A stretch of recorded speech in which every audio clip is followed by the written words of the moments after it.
رکھیے بہت تلخ الفاظ ہے، میں آپ کے سامنے یہ بات کہہ رہا ہوں کہ ہم اور آپ جب اسلام کو چھوڑ کر،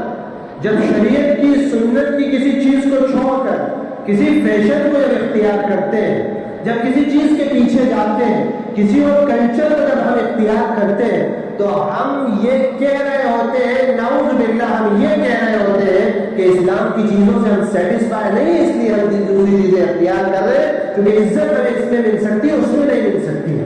مسلمانوں، یہ بہت سخت ترین الفاظ ہیں، یہ بہت سخت ترین الفاظ ہے، بہت تکلیف کے ساتھ میں آپ کے سامنے کہہ رہا ہوں، لیکن حقیقت یہی ہے، ہم اس کو مانیں چاہے نہ مانیں، لیکن حقیقت یہی ہے کہ جب ہم یہ کر رہے ہوتے ہیں، جب ہم کسی اور فیشن کو اختیار کر رہے ہوتے ہیں، ہمارا کوئی نوجوان جب کسی وائرل فیشن کے پیچھے بھاگتا ہے کہ یہ ٹرینڈ ہے، یہ فیشن ہے، تو وہ یہ دکھا رہا ہوتا ہے، اپنی زبان سے تو نہیں کہہ رہا ہوتا، لیکن اپنے عمل سے کہہ رہا ہوتا ہے کہ مجھے سنت اختیار نہیں ہے، سنت قبول نہیں ہے، اسلام کی شریعت کی بات مجھے قبول نہیں ہے، مجھے دنیا کی یہ چیزیں محبوب ہیں، میں اس پر عمل کرنا چاہتا ہوں، میں شریعت کو سیکنڈری درجے پہ رکھتا ہوں، سیکنڈ پریورٹی دیتا ہوں، فرسٹ پریورٹی میں دنیا کو دیتا ہوں۔ یہ کیفیت آپ کے اندر پیدا ہو رہی ہے، یہ کیفیت ہمارے اندر پیدا ہو رہی ہے، اور خوب یاد رکھ لیجیے قرآن کا اعلان ہے، وَمَن يَبْتَغِ غَيْرَ الْإِسْلَامِ دِينًا فَلَن يُقْبَلَ مِنْهُ وَهُوَ فِي الْآخِرَةِ مِنَ الْخَاسِرِينَ۔ یاد رکھ لو لوگوں، سن لو، دے لو جتنی ترجیح دینا ہے فیشن کو،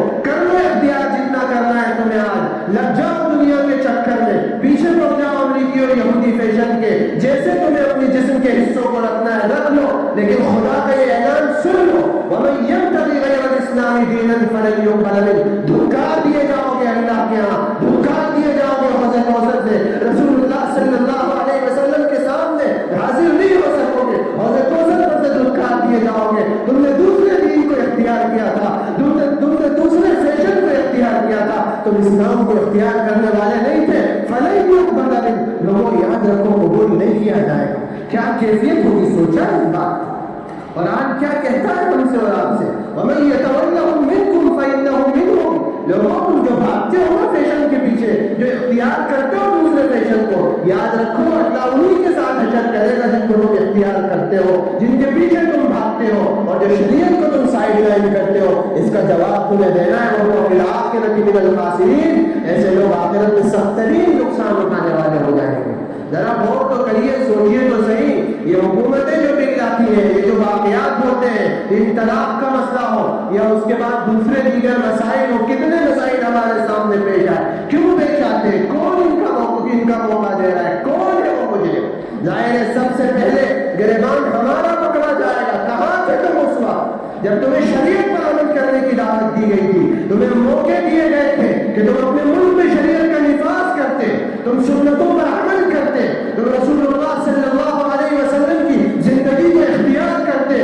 تم نے فیشن کو ترجیح دی تھی، تم نے غیر اسلامی طریقوں پر عمل کیا تھا، جاؤ انہی کے ساتھ آج چلے جاؤ، تمہارا حشر انہی کے ساتھ کیا جائے گا۔ کبھی سوچا تم نے کہ ہم کیا جواب دیں گے، کیا کیفیت ہوگی ہماری؟ ہم یہ کہہ کر بچ نہیں سکتے کہ بل پارلیمنٹ میں لائے جا رہے تھے، ہم یہ کہہ کر نہیں بچ سکتے کہ سپریم کورٹ فیصلہ کر رہا تھا، ہم یہ کہہ کر فیصلے نہیں کر سکتے کہ پارٹی جو رولنگ پارٹی تھی وہ ہمارے خلاف فیصلے کر رہی تھی، ان کا حساب کتاب بعد میں ہوگا، لے لیا جائے گا ان سے، لیکن یاد رکھو پہلے ہم سے اور آپ سے پوچھا جائے گا تم کیا کر رہے تھے؟ مسجد میں اذانیں ہو رہی تھی، کیوں حاضر نہیں ہوتے تھے؟ سوال تم سے کیا جائے گا، ہم سے کیا جائے گا، مجھ سے کیا جائے گا؟ کبھی ہم نے غور کیا؟ ہرگز غور نہیں کیا، بس جب ہوتا ہے ہم سڑکوں میں نکل کے آتے ہیں کہ ہم احتجاج کریں گے اور اس بل کو پاس نہیں ہوتے ہیں۔